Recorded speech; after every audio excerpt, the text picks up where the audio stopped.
We appreciate you being here, Mr. Schaefer. Thank you, sir. I'll try to be as brief as possible. There should be a green button down there to push to. Turn that microphone on. There we go. Did that do it? Perfect. I can hear you now. Okay. My name is John Schaefer. I am actually the director of the Grandparent Rights Association of the United States. The last time I came to Columbia to talk to anybody in a subcommittee like this, we're a South Carolina organization and had about 200 members. Since then, we've expanded. This organization is now in 35 states in South Carolina, going up. We're looking to do similar legislation to this in all those states. And you're going to hear from a couple of other people today some of the things that we'd like to see done here. The current law, the way it's set up, there's an awful lot of ands. And I agree with Representative Brannon and Representative Lucas that some of those need to be removed, especially the one with the parent-like relationship. That connected with another part of the current law actually is in conflict. And it seems like they want it both ways, and that just can't happen. So yes, we would love to see that removed, and we definitely agree with that. Maintaining a parent-like relationship is something not normally done by grandparents in families. Parents have a role and the grandparents have a different role. By definition, they're not the same. So really, to begin with, reasonable visits is not replacing parents. We want to be that safety net like Representative Brannon has talked about. It's not a case of grandparents wanting to take over. I think what happens a lot is people look at this from the legal aspect, and nobody says, well, what does the child want? What about the child's right to have this relationship with the grandparent that he's known all his life? And then suddenly that's yanked away. And this is what we need to preserve. Our organization is looking to keep the total family together, which includes grandparents, parents, aunts, uncles, brothers, sisters, everybody. And when the restrictions like that are placed on it, that's very difficult to do. In this day and age, it seems like common sense is just left. And going by that, we have to legislate common sense, and I believe that's what this bill does. I'd like to see some additional amendments to it. The reduction of the 90 days to 30 days would be outstanding if it can be done. And one of the reasons for that is because of the way court actions take place. And I believe you'll hear about that in a few minutes. But by the time something goes to court, that 30 days even, and for sure the 90 days could have extended out to a full year that child has not seen their grandparents. Very easily, just because of the court conference.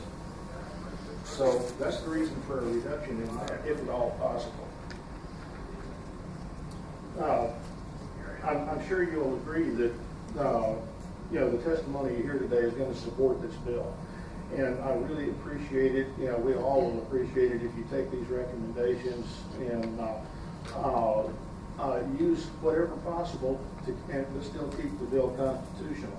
I said I was going to be brief, and I am done. I really thank you for your kind attention, and I hope you do consider the views of our organization on this legislation, because it is very important. It's not just something simple. Thank you, Mr. Schaefer. If you would, Representative Bowen has a quick question.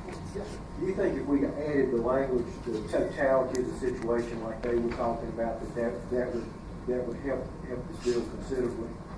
I'm sorry, I didn't quite follow. Do you think if we added the term for the judge to consider the totality of the situation, that would address a lot of the issues that you have concerns about? Yes, sir, I do. Because I'm a grandparent and will be a great-grandparent next month. I have 7 grandchildren. And I wouldn't want to be in the position that some people have been put in with regard to their grandchildren. Yeah, I think that would do a lot of good. The totality of the situation should be taken into account. You know, I'm not sure how to word it, but I believe that, you know, there might be specific circumstances that need to be addressed. For instance, what Representative Brand was talking about in DSS cases. Because that creates a special circumstance that doesn't happen in a regular, call it a family squabble. You know, and so that might need to be addressed. Thank you. Yes, sir. Thank you, Mr. Chairman. I appreciate your testimony today. Thank y'all. We really appreciate y'all looking at all this. Yes, sir. Mr. Chairman, at 10 o'clock, I know there's several people out here who want to speak on some other bills as well. Thank you.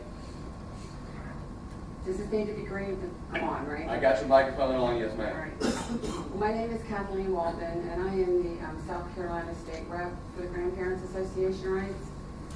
And I'm here to talk about the law just like everybody else is. I see that the grandparent visitation law as it is very restrictive. It's very difficult to use in the courtroom. I mean, all of it is. I mean, I know all of it can't be changed, but just for example, even the part that basically says that the child has to be being raised by a single parent. Well, you know, if you have a relationship with your grandchild, you have a relationship with your grandchild. I mean, whether they're with, you know, mom or mom and dad. So to me, the child ends up suffering.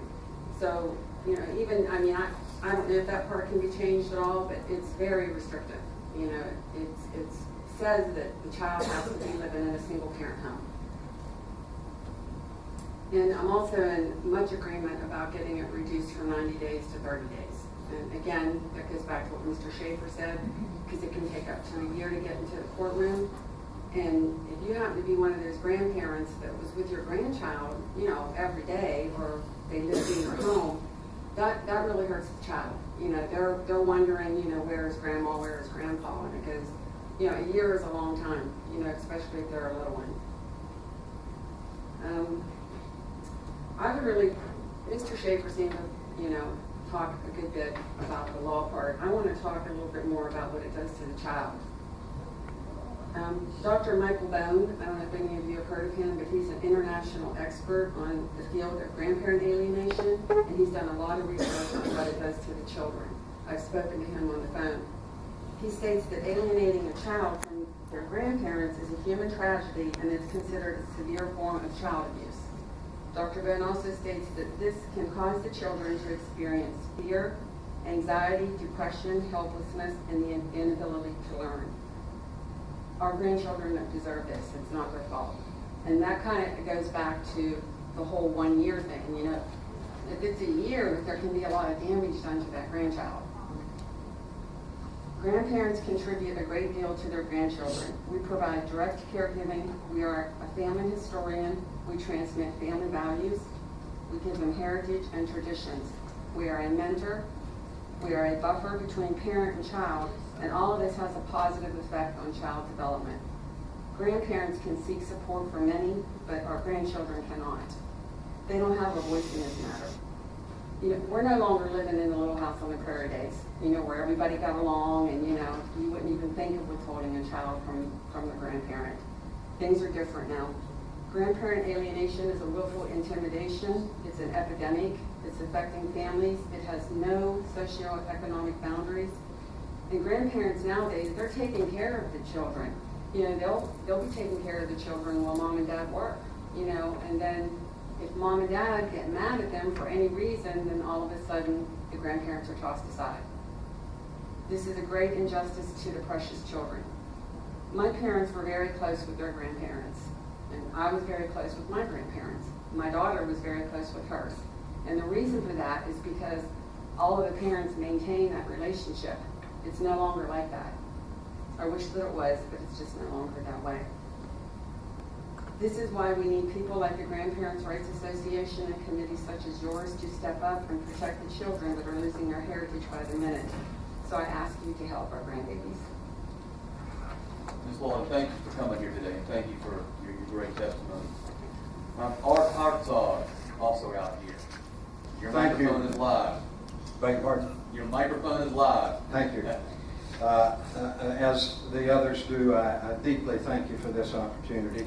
My name is Arthur B. Hartzog Sr., and my wife Jean and I live in Spartanburg, and we're here to encourage your support of this bill and some amendments to it. My wife and I have devoted our lives to service and leadership in early childhood and higher education.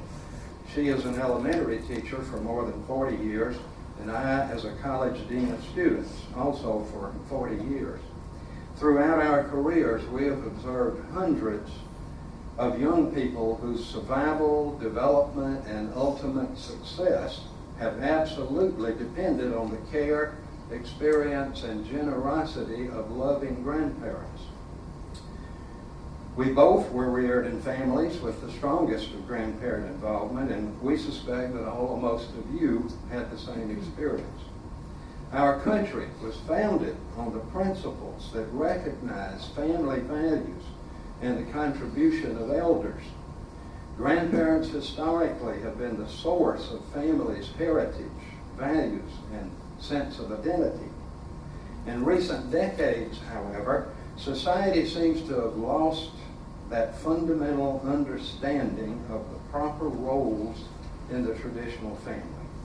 Laws meant to protect family interests have become so restrictive and entangled in detail that common sense has been lost. The bill dealing with grandparent visitation that is before this subcommittee is a perfect example. As last amended in 2010, the provisions that allow a judge to permit grandparent visitation make it extremely difficult for grandparents to maintain a simple but vital bond with their grandchildren. In fact, in my opinion at least, the focus is not even on the grandchildren, but more on how the parents will be affected. There are far too many hurdles requiring grandparents to prove matters that have little to do with maintaining the bond with a loving and trusting grandchild. When grandparents have to go to court to simply visit with their grandchildren, there will be unavoidable family tensions.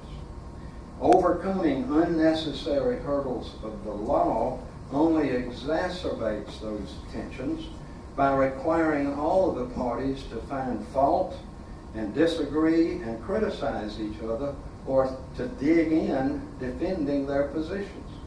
In the meantime, the grandchildren are the losers, especially if they are denied access to their grandparents for reasons that they cannot understand. Now, I understand the constitutional questions, and I'm not an attorney, but I am an expert grandparent.